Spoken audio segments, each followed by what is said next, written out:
जो आप लगातार प्रार्थना कर रहे थे और आज के इस समय के लिए जो परमेश्वर का वचन को हम बाँटने जा रहे हैं। Yeah, as was announced, we will study from Luke chapter 5, verses 1 to 11. और आज का जो विषय है और आज हम देखेंगे लू का उसका 5 अध्याय उसका 1 से 11 वचन तक उसके अंदर का जो प्रभु का वचन है उससे हम आज मनन करेंगे। Is my screen visible? Yes uncle. Yeah. We read about Apostle Paul's conversion in the Acts of Apostle. और आइए हम आज का जो हमारा प्रेरित पौलुस हैं उनका जो बदलाव को हम देखेंगे, उन्होंने कैसे बदलाव किया था अपने आप को पौलुस प्रेरित के रूप में।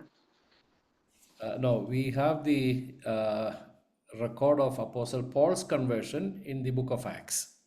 और हम प्रेरितों के काम में की पुस्तक में देखते हैं कि जो पतरस है उन्होंने बदला अपना जो धर्म परिवर्तन किया था उसके बारे में हम जो पढ़ते हैं वो प्रेरितों की पुस्तक से हम पढ़ते हैं। And Apostle Peter's conversion is not recorded exactly. We don't have that record. और जो पतरस है उनके बारे में हमारे पास इतना अच्छी तरीके से सबूत नहीं है और इतनी अच्छी तरीके से लिखित में नहीं है कि उन्होंने धर्म परिवर्तन किया था, लेकिन वो कैसा था। Paul's conversion, we read that in the book of Acts.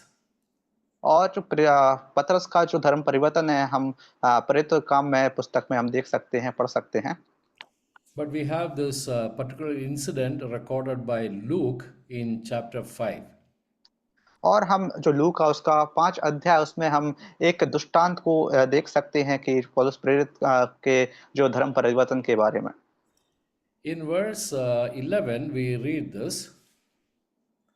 और 11वें वचन में हम पढ़ते हैं, और वे नाव के किनारे पर ले आए और सब कुछ छोड़कर उसके पीछे हो लिए। Yeah, this is the end of that incident. Luke writes, they forsook all and followed Jesus. और हम देखते हैं कि जब उनका जो वहाँ पे काम पूरा हो गया था तब वो नाव के किनारे पर आए और सब कुछ छोड़कर प्रभु यीशु मसीह के पीछे हो लिए थे। And they refers to Simon, then James and John. और वहाँ पे हम देखते हैं कि उसके पीछे हो लिए का उसके का अर्थ था सिमोन और याकूब जो उनके पीछे थे।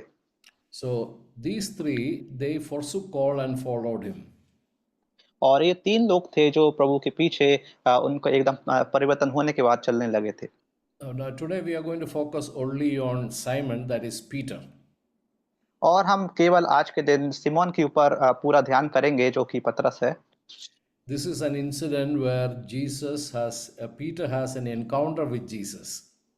और ये जो समय था जब पतरस है प्रभु यीशु मसीह के एकदम आमने-सामने आए थे। But this is not the first time that Peter meets Jesus. लेकिन ये कोई पहली बार नहीं था जब पतरस प्रभु यीशु मसीह के साथ मिले थे। The first meeting between Jesus and Peter is recorded by Apostle John. और जब पतरस और प्रभु यीशु मसीह का जो पहला आमना-सामना हुआ था जो हम यूहन्ना की पुस्तक में हम देख सकते हैं। In John chapter verse 41 and 42, we read that it was Andrew, Peter's brother, who brought Peter to Jesus. और हम देख सकते हैं यूहन्ना उसका एक अध्याय उसका 41 और 42 वचन में कि जब उनके भाई थे तो वो वहाँ पे पतरस को प्रभु यीशु मसीह के पास लेके आए थे। And in verse 42, when Peter was brought to Jesus, Jesus looked at him and he made a statement. और जब हम देखते हैं कि जब पतरस प्रभु यीशु मसीह के पास आए थे तो वहाँ पे प्रभु यीशु मसीह ने एक बात को कहा था। There are two important statements that Jesus makes. और वहाँ पे 2 बातों को प्रभु यीशु मसीह ने कही थी। First, Jesus says, "You are Simon, the son of Jonah." और पहला जो बात थी प्रभु यीशु मसीह ने कहा था कि तुम सिमोन हो योना के बेटे। Uh, Jesus never met Simon before. और उससे पहले प्रभु यीशु मसीह पतरस को नहीं जानते थे, सिमोन को नहीं जानते थे। Even before Peter could come to Jesus, Jesus knew all about Peter.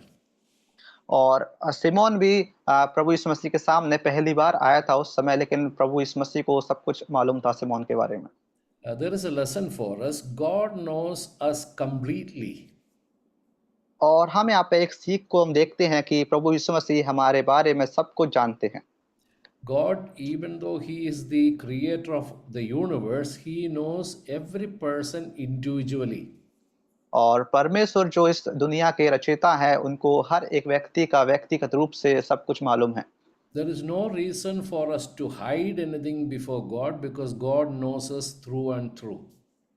और हमारा कुछ ही मतलब नहीं है मैं प्रभु यीशु मसीह छुपाने का, क्योंकि उनको परमेश्वर को हमारे बारे में सब कुछ पता है। And it is only before God that we can be so transparent and truthful. और हम देखते हैं कि हम जानते हैं कि परमेश्वर के सामने हम पूरा एक आप्रीति हो जाती है, जिससे प्रभु यीशु मसीह को हमारा ऊपर नीचे सब कुछ मालूम है।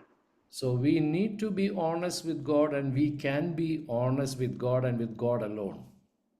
और इसलिए हमको प्रभु यीशु मसीह के साथ, परमेश्वर के साथ हमेशा सच्चाई के साथ रहना है और सच्चाई हमको बोलना है।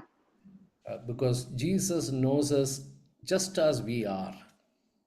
क्योंकि प्रभु यीशु मसीह परमेश्वर जानते हैं हम कैसे हैं, उनको सब मुझको मालूम है। But Jesus makes one more statement where He says, "You shall be called Cephas," which is called a stone, or Peter. Cephas is Peter. और हम यहाँ पे देखते हैं कि दूसरी बात प्रभु यीशु मसीह ने कहा था कि तुम तू कैफा कहलाएगा, जो पतरस है। So Jesus not only knows who we are, but He also knows what we can be. और प्रभु परमेश्वर सब कुछ हमारे में जानते हैं, बल्कि वो ये भी जानते हैं कि हम आगे क्या बनने वाले हैं। What Jesus can make us to be. और और आगे हमको प्रभु यीशु मसीह क्या बनाना चाहते हैं, वो भी हम बनते हैं। When we look at ourselves, or even people look at us, they only see our limitations, but God sees possibilities. और जब हम अपने आप को देखते हैं और कोई दूसरा व्यक्ति हमको देखता है, तो वो सिर्फ हमारी जो सीमाओं को देखता है, लेकिन प्रभु यीशु मसीह हमारा जो वास्तविक में जो कार्य है हम कर सकते हैं, वो देखते हैं।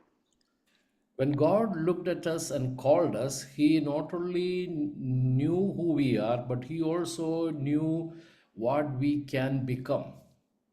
और प्रभु परमेश्वर जब हमको देखते हैं, तब वो हमको देखते हैं कि हम क्या हैं, और बल्कि ये भी देखते हैं कि हम क्या कर सकते हैं। When Jesus meets Peter for the first time, Peter was just a fisherman. और जब प्रभु यीशु मसीह ने पतरस को पहली बार देखा था तब कि तो पतरस वो एक मछुआरा था। And I believe that he was not a good fisherman, but he was a failure even in his profession. और हम जानते हैं कि वो इतना अच्छा मछुआरा भी नहीं था, क्योंकि वो अपने जो काम को भी जो मछली को भी सही से नहीं पकड़ पाता था। Because when we read like this, Peter when fishing caught nothing. और क्योंकि हम इस तरीके से बाइबल में पढ़ते हैं कि जी पतरस जब मछली पकड़ने गया था, उसको कुछ नहीं मिला। So Peter looks at himself, or others looked at Peter, they could only see a failed fisherman. और जब पतरस अपने आप को देखता है, और कोई लोग भी जब पतरस को देखते हैं, तो पतरस को एक हारा हुआ इंसान के रूप में देखते हैं। Many times, when we look at ourselves and when people look at ourselves, they think that we are, a failure. और ऐसे ही जब हम अपने आप को देखते हैं और कोई व्यक्ति हमको देखता है, तो वो भी हमको एक हारा हुआ समझता है। And I believe when Jesus looked at Peter on that day, Jesus also could see Peter standing on the day of Pentecost, preaching one of the greatest sermons and baptizing about 3,000 people on the same day. और जब हम देखते हैं कि पतरस जब प्रभु यीशु मसीह पतरस को पहली बार देख चुके उस समय पर कि जब 3000 लोग एक साथ बपतिस्मा लेने आए थे, तब पतरस भी वहाँ आया था, और जो प्रभु यीशु मसीह ने पतरस को वहाँ देखा था। If Jesus had told him that on that day, Peter would never have believed. और जब उस दिन प्रभु यीशु मसीह यदि पतरस से बात नहीं करते, तो शायद पतरस उस दिन बदलता नहीं। Nobody would believe that Peter is going to turn to be one of the greatest apostles. और कोई नहीं जानता था कि पतरस एक अच्छा परिवर्तन हो जाएगा, जिससे वो बहुत बड़ा महान परमेश्वर का जो चेला है वो और प्रचार करने वाला हो सकता है। One of the secrets to success is to see ourselves as God sees us. और ऐसे ही जब हम अपने आप को ऐसे अगर देखते हैं, जैसे परमेश्वर हमको देखते हैं, तो हमारा बदलाव हो सकता है। So I think our prayer should be, God, open my eyes to see what you can make me to be. और इसलिए हमारी जो प्रार्थना है वो ऐसी हो सकती है कि परमेश्वर, आप हमको क्या बनाना चाहते हैं, उसको मैं अपने आप में भी देख सकूं। God can choose anybody and turn them to a great success story. और परमेश्वर किसी भी व्यक्ति को चुन सकते हैं और उसके पीछे जब कामयाबी उसको मिलेगी तो उसका कारण बन सकते हैं। Regardless of who you are, which family you come from, what profession you are, whether you are a failure, God can turn your life around. और आप कोई भी परिवार से आते हो, कैसे भी जगह से आते हो और आप अपने आप को कैसा भी देखते हो, लेकिन जब परमेश्वर यदि आपको बदलना चाहते हैं, तो आप उस दिन बदल सकते हो और आपके जीवन पार हो सकता है। Peter did not become from Simon to Kepha or Cephas overnight. और जब हम देखते हैं कि पतरस एक रात में ही ना कैफा बना था, ना ही पतरस बना था। He had to go through a process to become what Jesus wanted him to be. और वह एक परीक्षा के रूप में आगे बढ़ा था कि परमेश्वर उसको क्या बनाना चाहते हैं वो बनने के लिए। So it was a process, and we are going to look at the first step in that process today. और जब पतरस का बदलाव हुआ था, तब वो किन-किन चीज़ों से निकल के गया था, उसके हम पहले उसमें पॉइंट में हम देखते हैं, बिंदु में देखते हैं। The first step in Apostle Peter's journey from being just a fisherman to become one of the greatest apostles of Jesus Christ. और हम पहला कदम को देखते हैं कि पहला कदम क्या था कि पतरस एक मछुआरे से बदल के प्रभु यीशु मसीह का एक महान प्रचारक बना था। So we go to Luke chapter 5, verse 1 to 3. और इसलिए हम लूका उसका 5 अध्याय उसका 1 से लेके 3 तक हम देखेंगे। Brother, can you please read this? Yes. जब भीड़ उस पर गिरी पड़ती थी और परमेश्वर का वचन सुनती थी, और वह गन्नेसरत की झील के किनारे पर खड़ा था, तो ऐसा हुआ कि उसने झील के किनारे 2 नाव लगी हुई देखी, और मछुए उन पर से उतर कर जाल धो रहे थे। उन नावों में से एक पर, जो समौन की थी, चढ़कर उसने उससे विनती की कि किनारे से थोड़ा हटा ले चले। तब वह बैठकर लोगों को नाव पर से उपदेश देने लगा। Even though Peter had this meeting with Jesus, that did not have a great influence on him. He went back to doing his fishing work. और उसके बाद हम देखते हैं कि जब पतरस प्रभु यीशु मसीह से बात कर रहे थे, लेकिन उस समय इतना प्रभाव नहीं पड़ा था, क्योंकि वो बात करने के बाद वो मछली पकड़ने के लिए वापस चला गया था। But we see Jesus seeking after Peter. और उसके बाद हम देखते हैं प्रभु यीशु मसीह पतरस को ढूंढ रहे थे।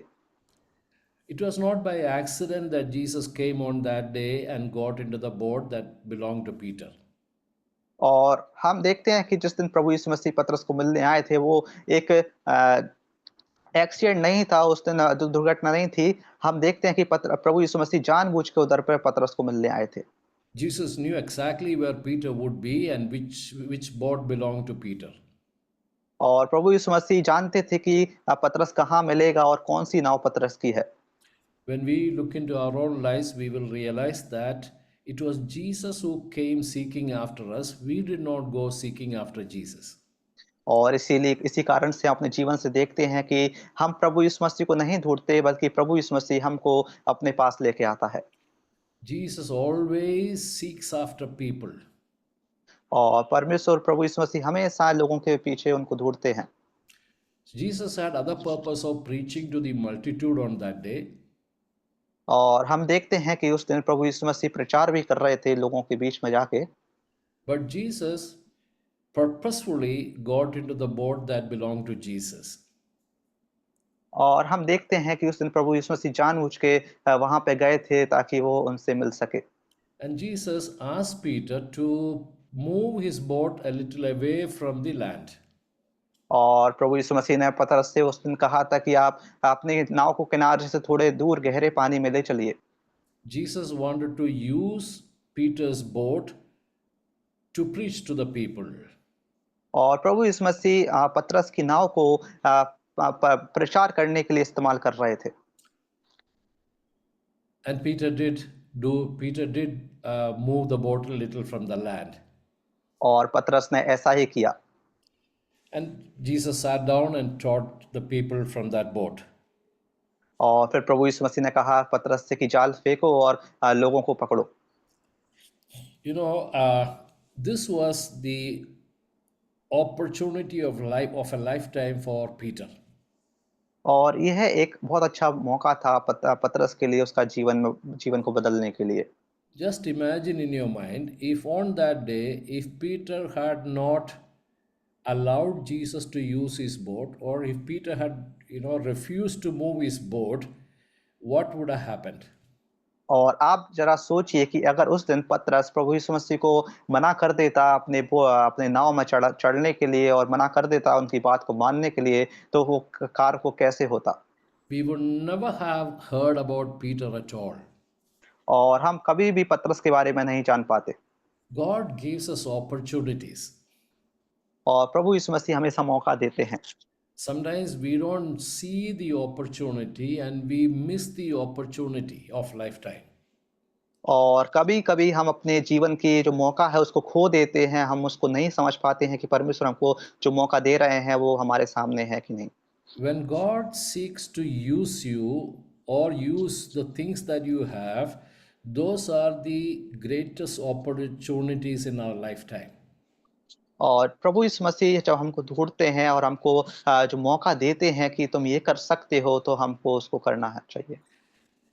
Probably it will be a very small request that is made of us.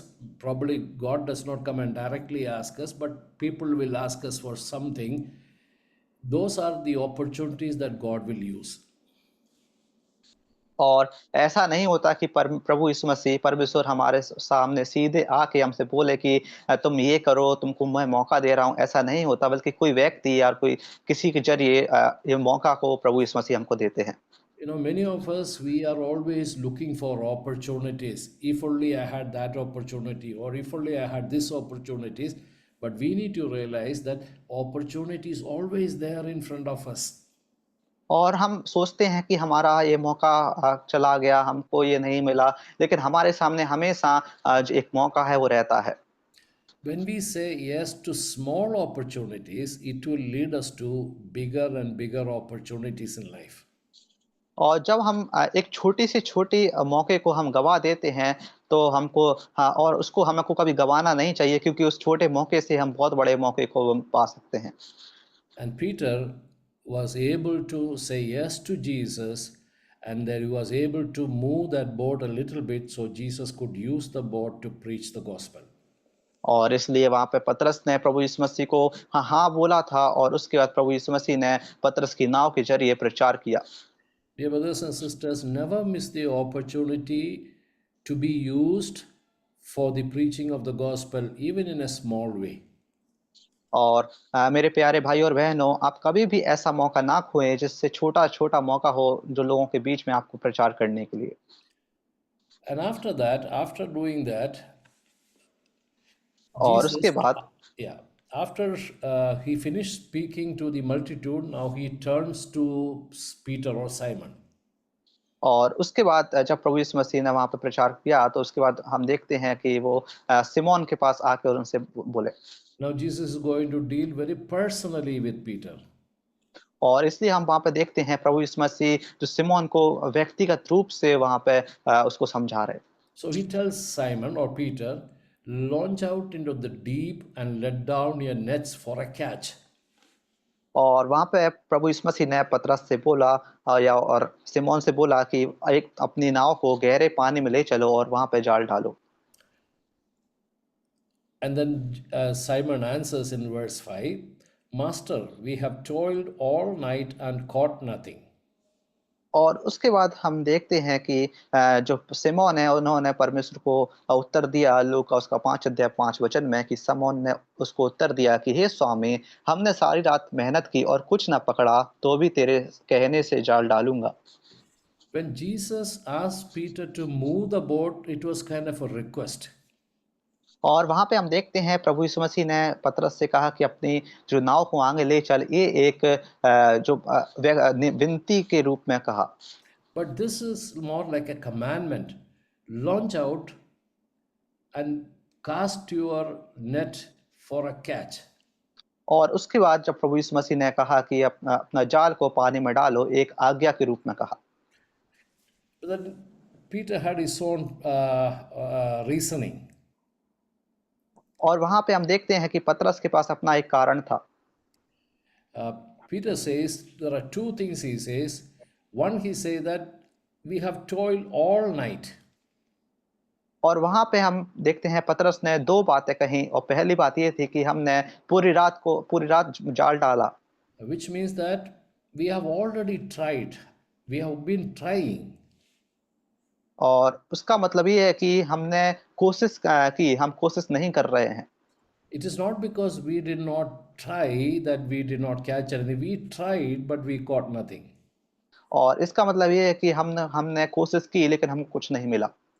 Then, being a fisherman, he is saying that we toil all night because night is the best time to catch fish. और एक मछुआरे के रूप में ऐसा होता है कि जब कोई मछली पकड़ने जाता है तो वो रात में जाता है, क्योंकि रात में जाना मछली मिल सकती है। If we cannot catch fish in the night, we will never be able to catch fish during the daytime. और अगर हम रात में मछली नहीं पकड़ पाए तो हम दिन में भी कभी नहीं पकड़ पाएंगे। So, he had his own reasons when Jesus said, just launch out into the deep and you will get a catch. और हम देखते हैं कि पतरस के पास अपना एक कारण था कि प्रभु यीशु मसीह ने उससे बोला कि आप अपनी नाव को गहरे पानी में ले चलो। But then he says, yet at your word I will let down the net. और वहां पे पतरस ने प्रभु यीशु मसीह से कहा कि अगर आप, हे स्वामी, आपकी इच्छा है तो मैं जाल डालूंगा। See, Peter had every excuse to make when Jesus asked him to move the boat. और हम देखते हैं कि जब प्रभु यीशु मसीह ने पतरस से नाव को गहरे पानी में ले जाने के लिए कहा, लेकिन पतरस के पास अपना एक बहाना था, अपना एक कारण था। He could have said, I'm very tired because I was working the whole night. और उसने कहा कि मैंने पूरी रात मेहनत की इसलिए मैं बहुत थक गया हूँ। Now, he could have said that. और उसने अब वहां बोला, And he could have said, there are two boats, why don't you use the other boat? और उसके बाद वहां पे बोला कि मेरे पास दो नाव है, तो दूसरी नाव को मैं कोशिश क्यों नहीं की। But he did not do that. He seized the opportunity and moved the boat. और वहां पे उसने इसलिए नहीं किया क्योंकि वहां पे उसने एक मौका देखा, इसलिए वहां पे वो नाव को ले गया था। Even here, Apostle Peter had his own reasoning, being a fisherman, saying, we've been trying, and we tried at the best time, which is night.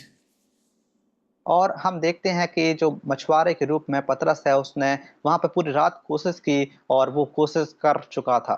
नहीं, वो Sometimes, ऐसा नहीं।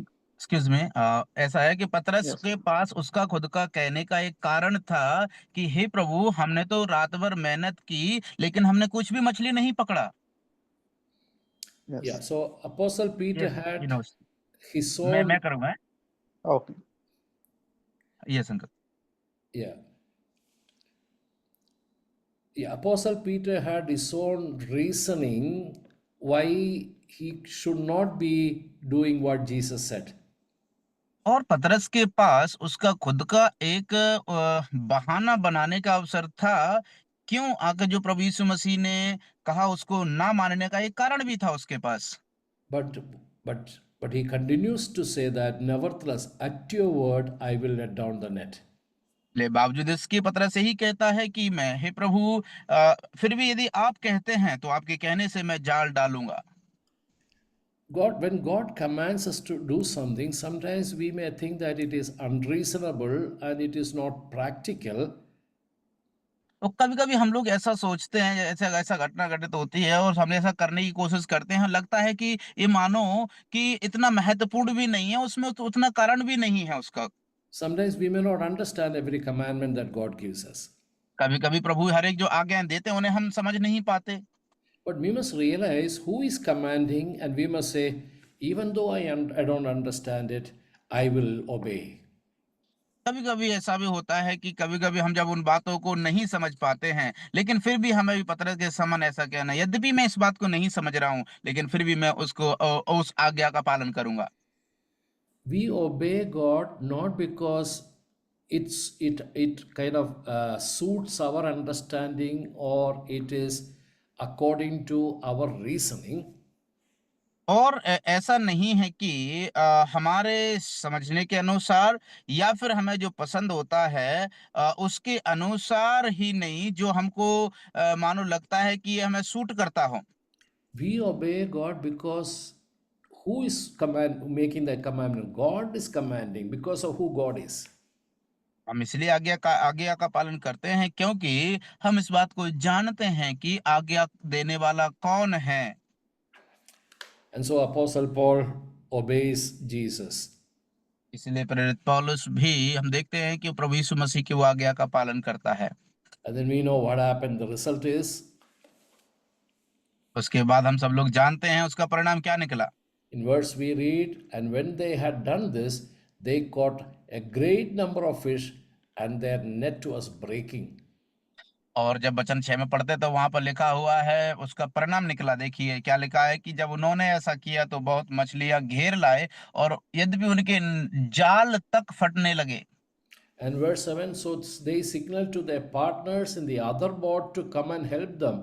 And they came and filled both the boats so that they began to sink. और यद्यपि इतना ही नहीं, वरन जो उन्होंने वचन 7 में लिखा हुआ है, इस पर उन्होंने अपने साथियों को जो दूसरी नाव पर थे संकेत किया कि आकर हमारी सहायता करो, और उन्होंने भी आकर दोनों नाव यहाँ तक भर ली कि वे डूबने लगीं। The whole night they toiled all night and they caught nothing. देखिए सोचने की बात है कि सारी रात उन्होंने मेहनत की, कुछ भी नहीं पकड़ा। But when they obeyed the commandment that Jesus gave, even though they did not understand it fully, they were able to see a great miracle, a great catch of fish. यद्यपि बावजूद इसके भी प्रभु ने जैसे उनसे कहा, प्रभु की आज्ञा को मान करके फिर उनके जीवन में हम देखते हैं कि उन्होंने एक बड़ी तादाद में बड़ी क्षमता में मछलियों को उन्होंने पकड़ लिया। Remember this miracle happened not because they obeyed, इस बात को याद रखना कि ये चमत्कार इसलिए ही नहीं हुआ कि उन्होंने प्रभु की आज्ञा का पालन किया, but this miracle, they had to obey to experience this miracle. लेकिन उन्हें आज्ञा पालन करने की आवश्यकता इसीलिए थी ताकि वो उस चमत्कार का अनुभव करने पाए। I believe when Jesus said, cast your net into the deep, every fish in that sea were rushing to get into that net. और मैं ऐसा विश्वास करता हूं कि जब प्रभु ने ऐसी आज्ञा दिया कि तुम अभी थोड़े गहरे में ले जा करके ना जाल को डालो, मैं विश्वास करता हूं कि प्रभु जो जैसे ही उसने ये बात कही, सारे की सारी मछलियां उसी जगह में आकर के इकट्ठी हो गई उस जाल में पकड़े जाने के लिए। There must have been a big competition among all the fish. Me first, me first. They all wanted to get into the net because they knew who was making that commandment. और उसमें इस प्रकार से हो सकता है जल्दीबाजी भी करने लगते लोग और कहने लगते अरे मुझे पहले पकड़ने दो, मुझे पहले करने दो, लेकिन उनको उसमें सबसे पहले इस बात का ध्यान देना था कि वास्तविक रूप में उस आज्ञा को किसने दिया है। But Peter had to put the net down to experience that miracle. इसमें कोई दो राय नहीं कि पतरस को वहां पर गहरे में जाल डालना ही पड़ा ताकि वो इस चमत्कार का अनुभव करने पाए, इस चमत्कार को देखने पाए। Even in our own lives, many times we miss miracles because we do not obey. और कई बार हमारे जीवन में भी हम अपने जीवन में भी जो चमत्कार हैं उन चमत्कारों से वंचित रह जाते हैं, क्योंकि हम प्रभु की बात को नहीं सुनते और ना ही उसकी आज्ञा का पालन करते हैं। In John's Gospel, chapter 5, I just remembered, Jesus heals a man who was paralyzed for about 38 years. हम जब यूहन्ना में पढ़ते हैं तो वहां पर एक जो व्यक्ति को जो 38 वर्ष का एक व्यक्ति था जो लकवे का मारा था। And Jesus, when he sees that person, he asks this man, "Do you want to be made whole?" और जब देखते हैं प्रभु यीशु मसीह इस व्यक्ति को देखने के तत्पश्चात उससे पूछते हैं, क्या तू चाहता है कि भला चंगा हो जाए? And then after that, Jesus commands him, telling, rise up, take your bed, and walk. जैसे ही जब प्रभु यीशु मसीह वो उसको देता है कि हाँ मैं चलना चाहता हूँ, तो प्रभु यीशु उससे कहते हैं, उठ, खड़ा हो और अपनी खाट उठा और चल फिर। I recommend you to read that passage in John chapter 5. And it says, when Jesus commanded him to rise, take up his bed and walk, the next verse says, immediately he was healed.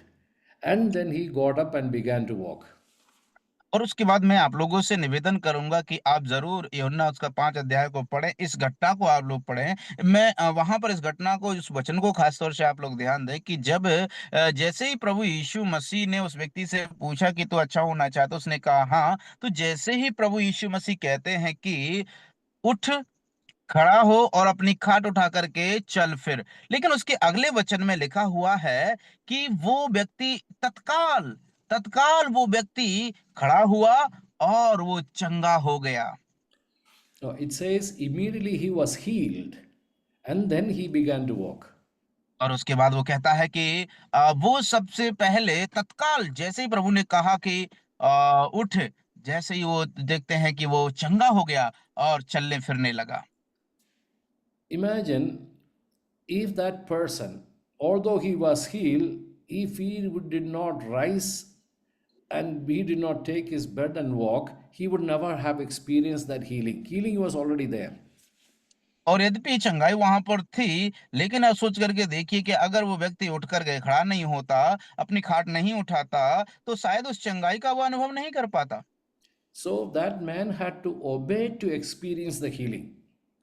इसलिए उस व्यक्ति को जो है चंगाई का अनुभव होने के लिए प्रभु की आज्ञा का पालन करना पड़ा। It is not our obedience that makes the healing or brings the miracle, but it is our obedience that enables us to experience and enjoy the healing and enjoy the miracles that is already performed in our lives. और इसलिए प्रिय अजीजों, ये बात जो है हमारे जीवन में चंगाई ही हमें जो है उस चमत्कार का अनुभव करने के लिए अनुभव नहीं हो पाता, वरन जब हम प्रभु जो हमें आज्ञा देते हैं, उस आज्ञा का जब हम पालन करते हैं, तब हम देखते हैं कि उस चमत्कार को हम अपने जीवन में अनुभव कर पाते हैं। When Jesus told him to rise and walk, Jesus already gave him the ability to do that.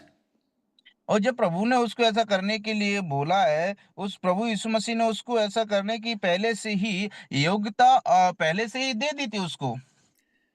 Now, what I want to communicate is this: many times we do not experience healing, deliverance, miracles because we fail to obey.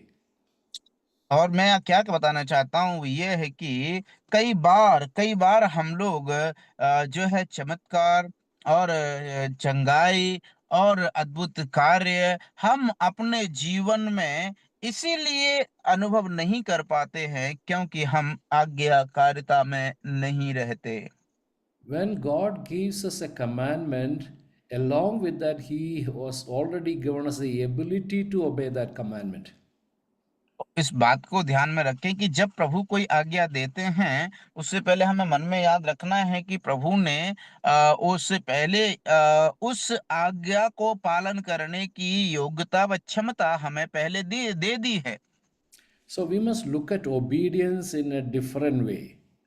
इसलिए हमें जो आज्ञाकारिता को एक अलग ही तरीके से, अलग नजरिए से परखना चाहिए। God asks us to obey not to burden us, परमेश्वर हमसे चाहते हैं कि हम उसके आज्ञाकारी बने। ऐसा नहीं कि वो हमें बोझिल कर रहे हों, but God asks us to, God commands us so that we may enjoy life, that we may experience His blessings and His healing. लेकिन परमेश्वर चाहते हैं कि हम परमेश्वर के दिया द्वारा दिया गए जीवन है उसको हम अनुभव करने पाए, आनंद करने पाए और चंगाई का भी अनुभव करने पाए अपने जीवन में। Dear brothers and sisters, probably you've been praying about something, some healing, some deliverance, or some blessing in your life. It is probably God has already given that to you, but you need to obey to experience that. और प्रिय अजीजों, प्रिय विश्वासियों, प्रिय भाइयों बहनों, आप अपने आपके जीवन में आप इस प्रकार से प्रतीक्षा कर रहे होंगे और अपेक्षा कर रहे होंगे कि मेरे जीवन में चमत्कार होगा, चंगाई होगी, प्रभु की आशीषों को मैं देखने पाऊंगा। आप अभी तक इसलिए नहीं देख पाए हैं उनको क्योंकि आपने प्रभु के लिए जो आज्ञा दिया है उस पर ध्यान ना दे करके आप आज्ञाकारिता में चूक कर रहे हैं। In the same way, when God tells us not to commit a particular sin, God has given us the ability to say no to that sin. उसी तरह से जब प्रभु ने हमें प्रभु के वचन में कहा गया है कि तुम्हें ऐसा नहीं करना है, तो इसका मतलब है कि प्रभु ने हमें उस पाप को ना कहने की सामर्थ पहले से ही दे दी है। It is it is generally Satan who tells us that no, no, no, you have no ability to not to say no to sin. और इसमें हम लोग देखते हैं कि ये तो वो शैतान है जो इस प्रकार से आकर के कहता है कि नहीं नहीं, तुम्हारे अंदर ये योग्यता नहीं है। The question is that to whom will you listen to?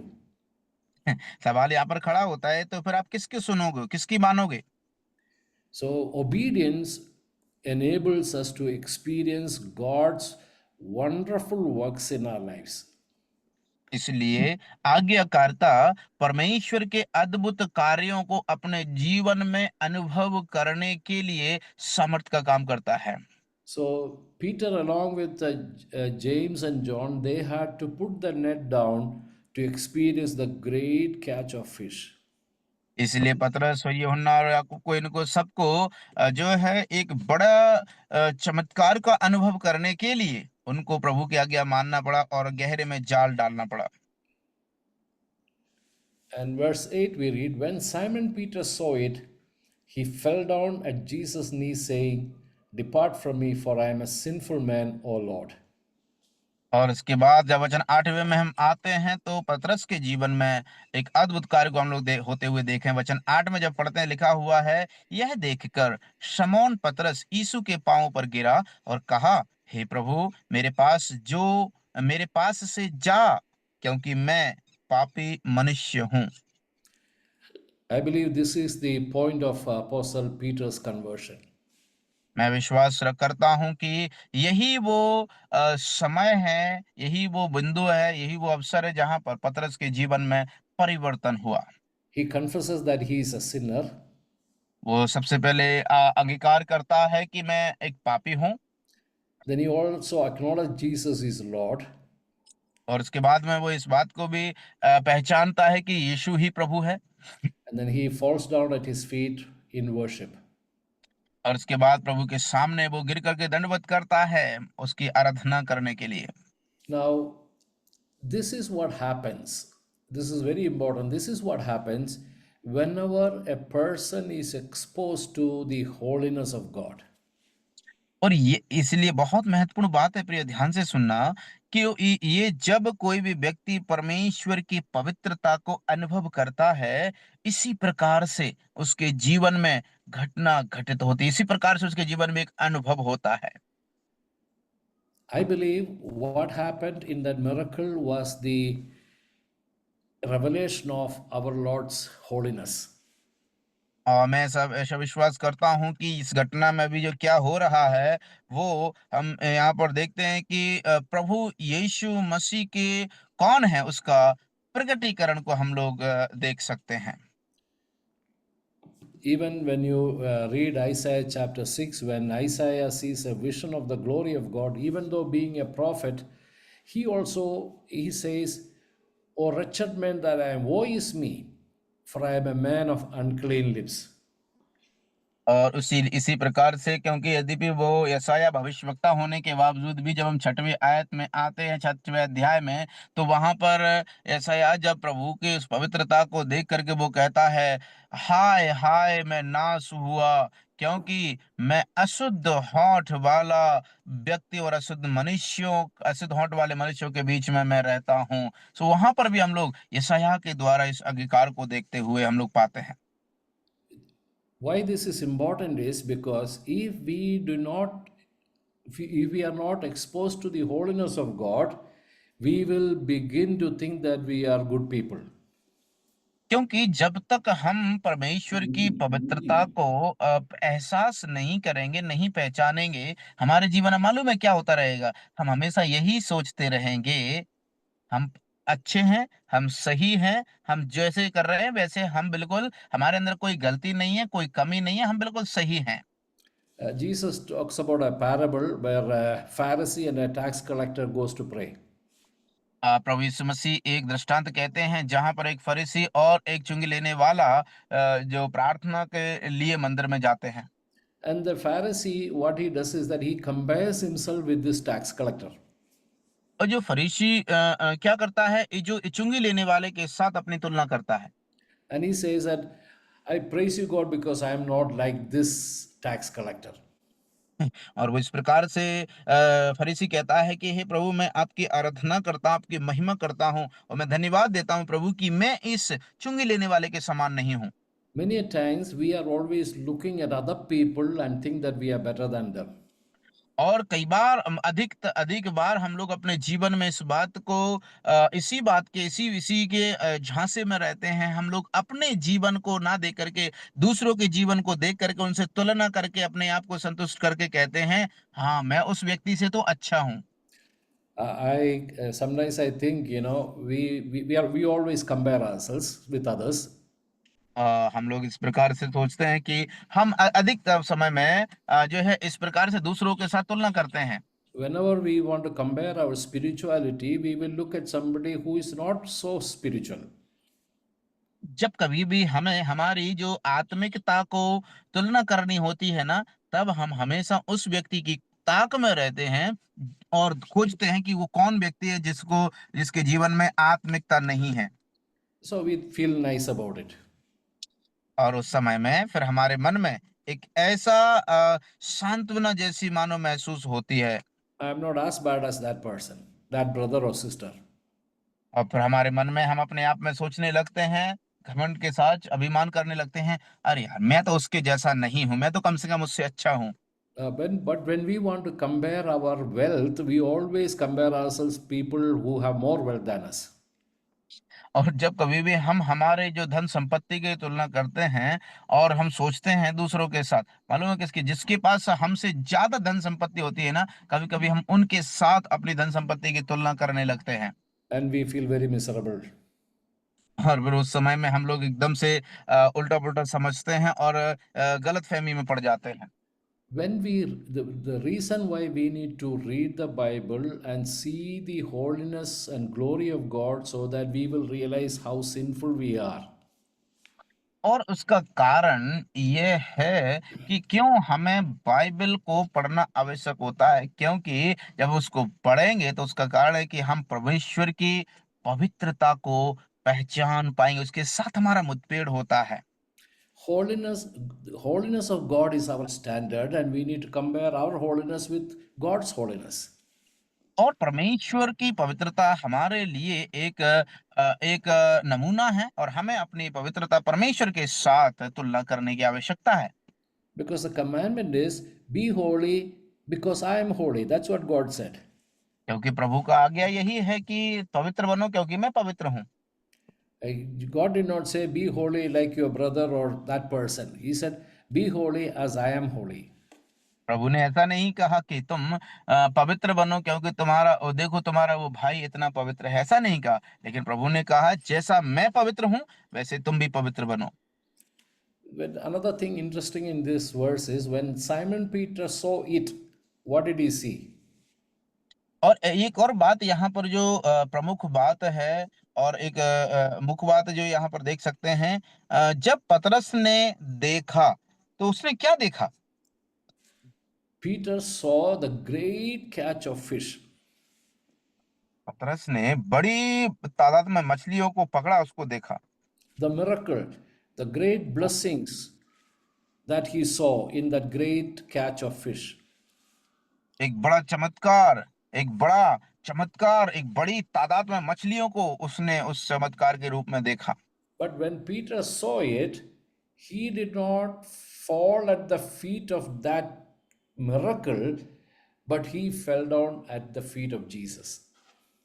जब पतरस ने इस चमत्कार को देखा तो वो चमत्कार को देख कर के उस मछलियों को सामने जाकर के नहीं गिरा, ना ही हक्का बक्का रहा, लेकिन प्रभु यीशु के कदमों में जाकर के वो जा गिरा। That is I think, the most important thing that Apostle Peter did on that day.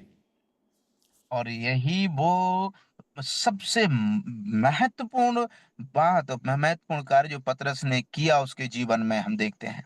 His focus and adoration was not the miracle, but the one who performed that miracle.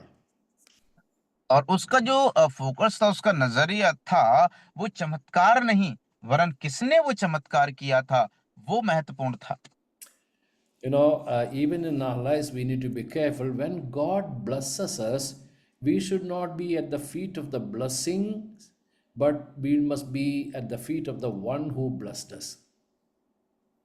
इसलिए मेरे प्रिय अजीजों, खास तौर से जब कभी भी हम अपने जीवन में उन आशीषों को अनुभव करते हैं, तो हम उन आशीषों में जाकर के उनके सामने नहीं गिरना है, लेकिन किसने वो हमें आशीषें दी हैं, उनके सामने जाकर के हमें गिरने की जरूरत है। If God has blessed us with a job, we must not be at the feet of the job, but we must be at the feet of Jesus.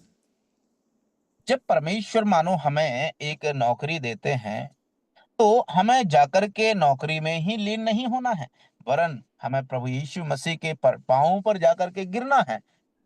When God blesses us with money or children or any other good things in our lives, our focus should not be our adoration, should not be those things, but we must be at the feet of Jesus. जब परमेश्वर हमें पैसा देते हैं, बच्चों की आशीषें देते हैं, या कोई सी भी संसारिक वस्तुओं में से कोई भी ऐसी चीज देते हैं जो हमारी योग्यता से बढ़कर के होता है, तो हमें उनके सामने उन चीजों में जाकर के लिप्त होकर के नहीं रहना, वरन हमें प्रभु यीशु के चरणों में आकर के गिरना चाहिए। And Peter says, "Depart from me." लेकिन यहाँ पर देखिए, आश्चर्य बड़ी भरी बात है। पतरस कहते हैं प्रभु से, क्यों हे प्रभु मेरे पास से चला जा। Did he mean exactly that when he said that? अब क्या पतरस ने ऐसा कहा तो वास्तविक रूप से पतरस का यही मतलब था क्या? If he really wanted Jesus to depart from him, then he would have moved away from Jesus, but he is at the feet of Jesus. अगर मान के चलो पतरस ऐसा कहता है कि हे प्रभु मेरे पास से चला जा, तो पतरस को प्रभु के पांवों पर गिरने की जरूरत नहीं थी, लेकिन हम देखते हैं कि पतरस तो पहले से यीशु के पांवों पर गिरा पड़ा है। I believe what he was saying is that, never leave me, Lord. मैं ऐसा विश्वास करता हूं कि जो पतरस कह रहा था वो ये था कि हे प्रभु आप मुझे कभी छोड़ करके ना जाओ। When he said, "Depart from me," he is only saying that I am not worthy of being near you. और जब पतरस ने ऐसा कहा, तो मानो उसने एक कहावत के रूप में कहा हो कि हे प्रभु आप तो इतने महान हैं, इतने पवित्र हैं, और मैं तो आपके पास आने के भी योग्य नहीं हूं, आने के लायक भी नहीं हूं। Inside, I believe that in the heart of Peter, he was saying that, Jesus, Lord, never leave me. मैं ऐसा विश्वास करता हूं कि पतरस अपने मन में, अपने हृदय में यही कह रहा होगा, यही विचारधारा चल रही होगी कि हे प्रभु आप मुझे कभी छोड़ करके ना जाएं। Verse 9 and 10, we read, one of the reasons why he said that, because they were all afraid. और क्यों ऐसा उसने कहा था, उसका कारण ये था क्योंकि वो लोग डरे हुए थे। जब वचन 5 का 9 और 10 हम पढ़ते हैं, क्योंकि इतनी मछलियों के पकड़े जाने से उसे और उसके साथियों को बहुत अचंभा हुआ, और वैसे ही जब्दी के पुत्र याकूब और यूहन्ना को भी, जो शमौन के सहभागी थे, अचंभा हुआ। तब यीशु ने शमौन से कहा, मत डर। And Jesus said to Simon, do not be afraid. और इन सब घटनाओं के बाद हम लोग देखते हैं प्रभु यीशु मसीह पतरस से कहते हैं, मत डर। Throughout the Bible, from Old Testament and New Testament, this is what God kept on telling his people, do not fear, be not afraid. जब हम पुराने नियम से लेकर के नया नियम तक के हम जब यात्रा करते हैं, देखते हैं, तो प्रभु ने बार बार अपने लोगों से यही तो कहा है, डरो मत, भय ना खाओ, मत डरो। As human beings, we have so many fears. If we say that we do not have fear, we are lying. हम मनुष्य जाति होने के नाते हमारे जीवन में कई प्रकार के डर और भय होते हैं, और अगर हम इस प्रकार से कहें हमारे जीवन में कोई भय नहीं, तो हम झूठा है। We have fears about our future. हमारे जीवन में हमारे भविष्य के लिए डर रखते हैं, We fear death. मृत्यु से डरते हैं, We fear about everything that are, uncertainties. We are always afraid of things that we do not know. और हमारे जीवन में हमेशा उन चीजों से खास तौर से हम डरते रहते हैं कि अनिश्चित बातों के लिए, अरे क्या हो जाएगा आगे चल के, हम हमेशा उसके भय हमारे जीवन में रहता है। How we can get out of all these fears is to fear God. When we fear God, every other fear goes away. मेरे प्यारे जी, इन सब से हम कैसे दूर रह सकते हैं, इन सब चिंताओं से, इन सब भय से, डर से हम कैसे मुक्त हो सकते हैं? लेकिन जब हम प्रभु का भय मानेंगे, तब हमारे जीवन से सब भय दूर हो जाएंगे। Yeah, the key to removal of every other fear is to fear God. हर एक भय से हमको दूर करने का एक ही कुंजी है, वो है परमेश्वर का भय मानना। When you fear God, you don't have to fear anyone else or anything else. तो यदि आप प्रभु का भय मानते हैं, तो आपको किसी और किसी भी चीज के और काऊ के भय खाने की जरूरत नहीं है किसी से।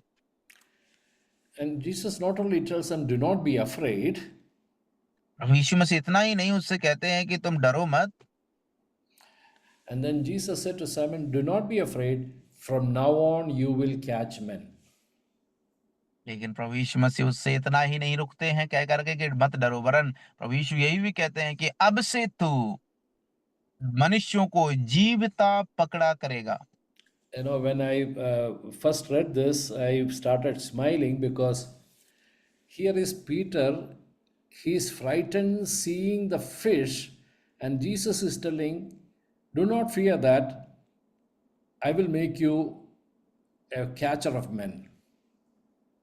मैं यहाँ पर जब इस भाग को पढ़ रहा था, तो मेरे मन में एक मुस्कान आई मेरे चेहरे पर। मैं सोचने लगा कि अभी देखिए, इतनी बड़ी तादाद में मछलियों को देख करके पतरस इस प्रकार से भय खा गया, इस प्रकार से डर गया, लेकिन प्रभु यीशु कहते हैं, डरो नहीं, मैं तुझे मनुष्यों को जीवता पकड़ने वाला बनाऊंगा।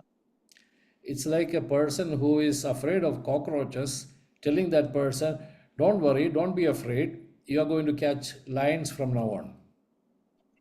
अगर ये तो उसी के समान हो गई कि मानो जो व्यक्ति कॉकरोच से डरता हो और आकर के उनसे कहे कि तुम चिंता मत करो, अभी अभी से तुम शेरों को पकड़ने वाले बनोगे। God removes our fears so that we can become fearful people, people who can do mighty things. हमारे जीवन में प्रभु भय इसीलिए डालते हैं, हम प्रभु का भय इसलिए मानना है ताकि परमेश्वर का भय हमारे जीवन में आकर के हमें बड़े शक्तिशाली, बड़े अद्भुत कार्यों को करने वाला बनाना चाहता है। God removes our fear so that we can become fearless people. परमेश्वर हमारे जीवन से भय हटा देते हैं, दूर कर देते हैं, ताकि हम निर्भय बन जाएं। God does not remove our fear so that we can sit in a room and just be happy, but to go out and do mighty things as fearless people.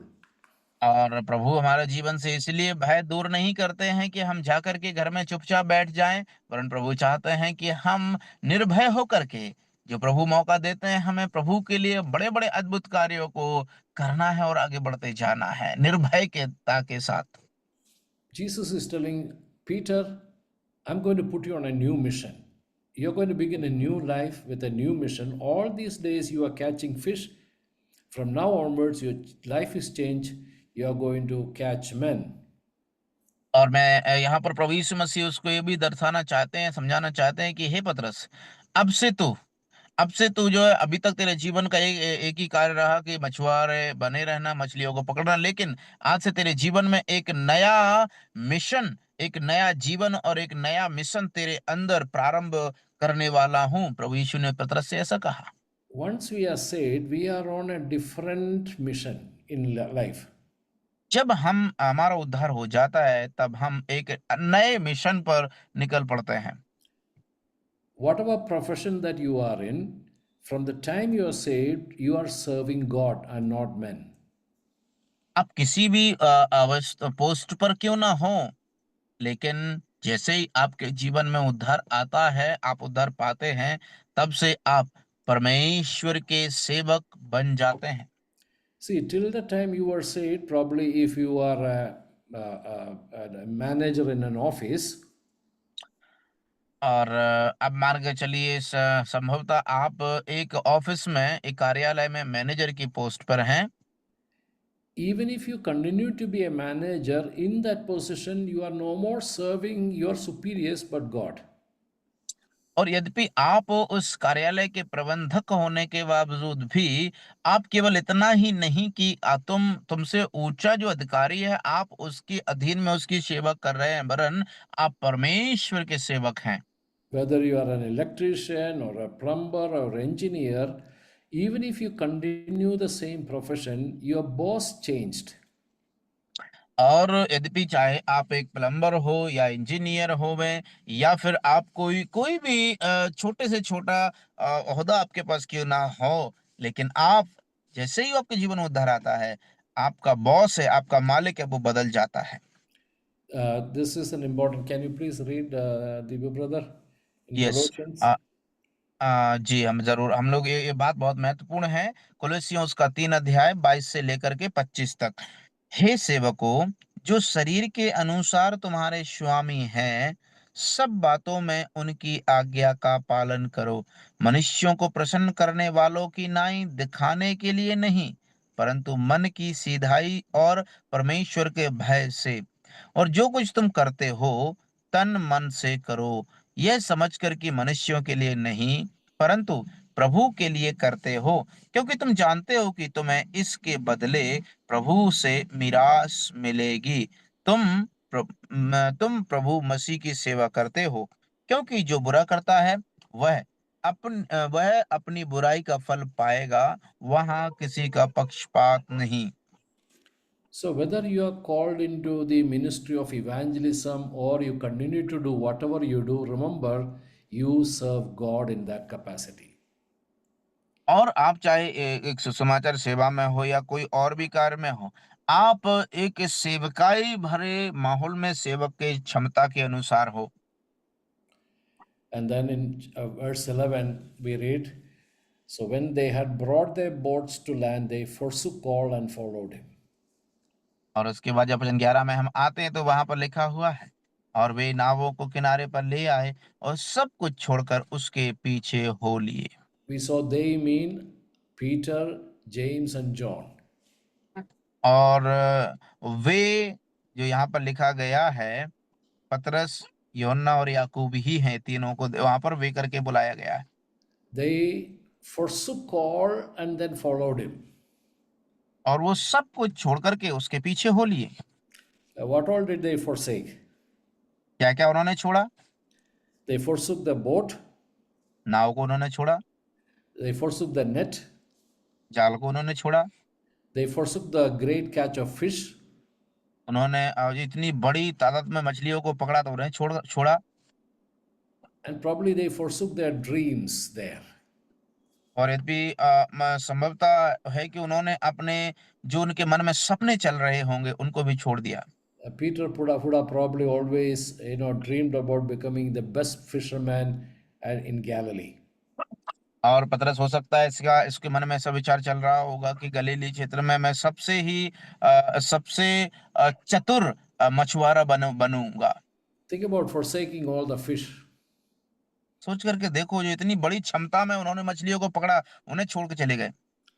Practically, it would be foolish because fish is a perishable product.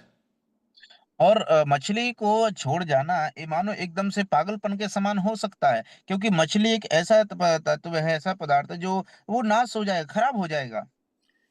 Peter did not think in this way that, okay, Jesus, this is good thing. What I will do is I will sell all the fish and give you 10%.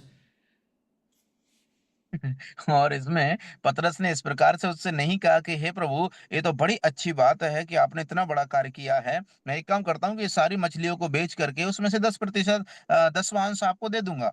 And once a week you come and do this, your thing, this miracle, and I will support your ministry. और जैसे आपने इतना बड़ा चमत्कार मैंने देख लिया है, आपने जो किया है, सो इस प्रकार का चमत्कार मैंने देख लिया, तो यहाँ से बढ़कर के मैं आपकी सेवकाई के लिए सपोर्ट करूंगा। Jesus wants you, not your money. Jesus wants you to follow him. लेकिन याद रखना, प्रभु ने इन सब चीजों के विषय में पतरस यदि सोचता तो भी, लेकिन प्रभु कहता है कि प्रभु तुम्हारे पैसे को नहीं चाहते हैं, प्रभु चाहते हैं आपको। You cannot be a follower of Christ unless you forsake all. आप एक मसीह के सच्चे अनुयायी नहीं बन सकते जब तक आप सब कुछ को पीछे ना छोड़ दें। In the same book, Luke chapter 14, verse 33, it's a long paragraph where Jesus tells them to count the cost of becoming a disciple. He says, so likewise, whoever of you does not forsake all that he has cannot be my disciple. जब हम लोग लूका उसका 14 अध्याय में आते, एक बड़ा एक पैराग्राफ वहां पर हम लोग देख सकते हैं, जिसमें प्रभु यीशु मसीह उन्हें चेले होने का मूल्य समझाते हैं। लेकिन जब 33वीं आयत में आते तो वहां पर मुख्य बात प्रभु यीशु मसीह ने कही, वो यह है कि इसी रीति से तुम में से जो कोई अपना सब कुछ त्याग ना दे तो वह मेरा चेला नहीं हो सकता। Jesus came to make disciples. यीशु मसीह संसार में चेले बनाने के लिए आए। Disciples are followers of Christ, और जो चेले हैं वो यीशु मसीह के अनुयायी हैं, not just fans of Jesus. वो यीशु मसीह के फैंस नहीं हैं। Sometimes I think, our churches have become fans association, Jesus fans association. और कभी कभी मैं ऐसा सोचता हूँ कि हमारी कलीसियाएं हैं वो यीशु मसीह के जो फैंस हैं वह उनको पसंद करने वाले, उनके चहीदे ऐसे एक एसोसिएशन बन गए, ऐसी कमेटी बन गए हैं, जो मानो प्रभु यीशु को चाहने वालों की कमेटी बन गए हों। Sundays we come and praise him. हम लोग कभी कभी आकर के जो है वहां पर आकर के प्रभु यीशु को प्रशंसा करते हैं, But Monday to Saturday, do we follow him? लेकिन सोमवार से लेकर के शनिवार तक क्या हम उसका अनुसरण करते हैं? Let me conclude by what Jesus commanded the apostles after his resurrection. प्रभु यीशु मसीह ने उनके उठाए जाने के स्वर्गारोहण के होने के बाद प्रभु यीशु मसीह ने क्या कहा, उसको कह करके मैं समाप्त करना चाहता हूँ। Jesus commanded, go therefore and make disciples. प्रभु यीशु ने आज्ञा दिया कि इसलिए तुम जाकर सब जाते हो कि लोगों को चेला बनाओ। The mission that is given to the church is to make disciples of Jesus. जो मिशन जो कलीसियाओं को दिया गया है वो यही है कि वो जाकर के लोगों को यीशु मसीह के चेले बनाए। A disciple is a person who worships Jesus. और ये जो चेला है ये वो है जो प्रभु यीशु मसीह की आराधना करता हो। A disciple is a person who will follow the footsteps of Jesus. और एक शिष्य वो है जो प्रभु यीशु मसीह के पद चिन्हों पर चलेगा। A disciple is a person who imitates Jesus in his attitude and words and और action. एक शिष्य ये है, एक शिष्य वो होता है जो यीशु मसीह का अनुसरण करता है, उसके व्यवहार में, उसके चाल चलन में, उसके शब्दों के द्वारा। So, as I said, this is the first step in Apostle Peter's journey from being just a Simon to Peter. और जैसे कि मैंने आपसे कहा कि ये जो आज जो हम लोगों ने सीखा है वो पहला कदम था, पहला चरण था, जिसमें हम लोगों ने देखा कि पतरस की यात्रा का, कि वो सामोन से पतरस बना, उसका पहला चरण था ये। Jesus saw Peter and told him, "You are Simon, but you shall be called Cephas or Cephas." और उसके बाद प्रभु यीशु मसीह ने उनसे, पतरस से कहा, तू शमौन, लेकिन तू कैफा कहलाएगा। It all began when Peter seized the opportunity when Jesus told him to, move the boat. और उसके बाद हम लोग देखते हैं कि जैसे ही प्रभु यीशु मसीह ने उससे कहा, तो इसका मतलब वो अवसर को, मौका की तलाश में वो था। God gives us all opportunities. प्रभु हमेशा सदैव अवसर और मौका देते हैं। When God gives us opportunity, do not say that I am tired. जब प्रभु हमें मौका देते हैं तो ऐसा ना कहें कि मैं जो है थका हुआ हूँ। There is another person who can do that work.